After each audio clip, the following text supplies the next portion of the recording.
Dawson Rider Wiki. Hey YouTube, Dawson Rider here with my review for Lupinranger vs. Patranger episode 34? Yes, let's go with that.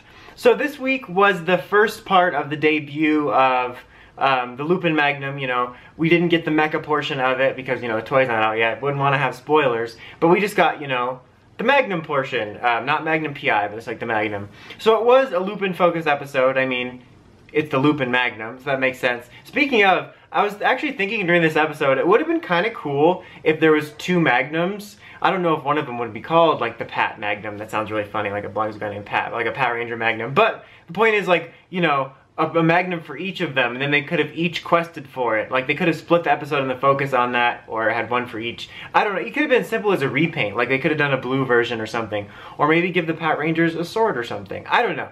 I just think it would have been cool if they both got something, both for the toy purposes and for the storyline purposes.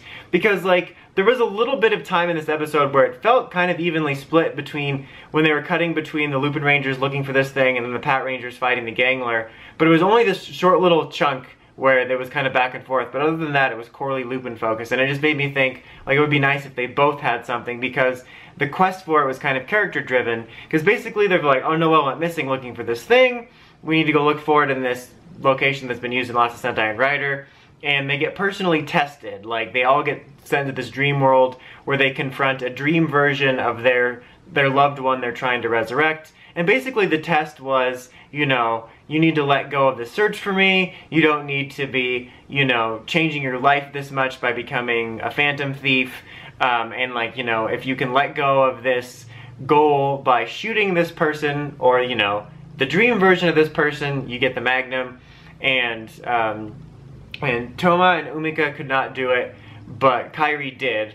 He's like, I liked it. I was good at it. But basically, that was kind of interesting. Like, I thought it was weird almost, because I'm like, okay, the series isn't done, or we haven't gotten to the point where the Patrangers found out about your goal. So I'm like, it's weird that they would want them to have this arc about letting go of this goal, considering that it's their whole motivation. But basically, you know, 2 out of 3 of them couldn't do it. And even Kairi's wasn't about letting go of the goal. He's like, no, I'm going to do this my way. Like, this is what I want to do. I'm going to do it. The thing I thought was interesting about it, though, was that it kind of highlighted that the Lupinrangers have not only put a pause on whatever they wanted to do with their lives for this goal, but, you know, they're becoming phantom thieves for this goal.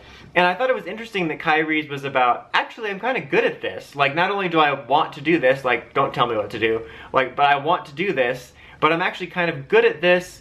And it kind of highlighted that the Kogura is like, oh, I gotta keep a special eye on you or whatever, like, you know, like he was worthy of the Lupin legacy. I don't know, but, like, you know what I mean. But I thought that was interesting, and I'm curious how much that'll come into play later, maybe when they achieve their goal, that Kairi actually kind of found something he's good at here. I don't know how much of that was intended. I mean, I know it was intended, but, like, how much of that will be important later on about what the Lupinrangers do.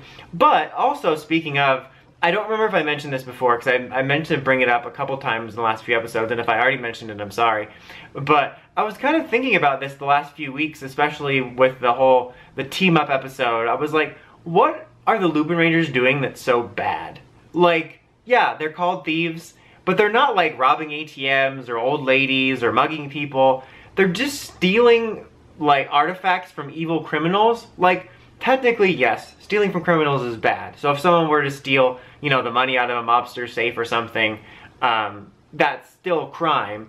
But especially within the context of this universe, they're fighting the monsters just like any Sentai would. Their main goal just happens to be to steal their stuff. And there has been times where they've escalated or endangered a situation more because their priority is the collection more than blowing up the Gangler. But, so there definitely is gray, weird, different area there. But they're not doing anything that bad. I think if they were somehow also stealing, like the way that they're talking about the Patrangers, like, they're evil criminals. I'm like, well, I don't know, they're kind of doing the same job. I don't know, I just think that's kind of interesting. Mainly it was highlighted this week too for me when they're talking about, like, I'm actually kind of good at being a thief. I'm like, yeah, but you're not really a bad thief.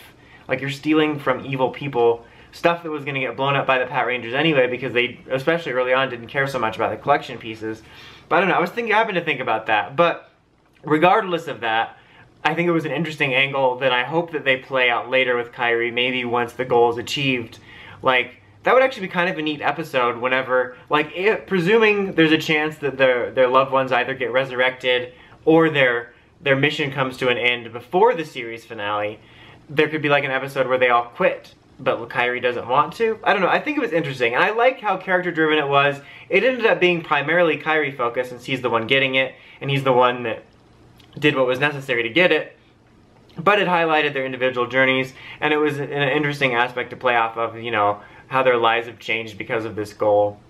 So yeah, I thought it was an overall a solid debut episode. We got some cool finishers, the Lupin Magnum. There's lots of neat, interesting finishers in this series, which is cool. And next week we're gonna get the debut of the Robo. But for this week, it was a very enjoyable episode for me. I liked it. I give it a 7.5. Anyway, that's about next time. That's about it. Until next time, don't forget to like, comment, subscribe, and don't forget to climb the steps and ring that bell so you get the notifications for all my videos. Dawson Ryder, signing out.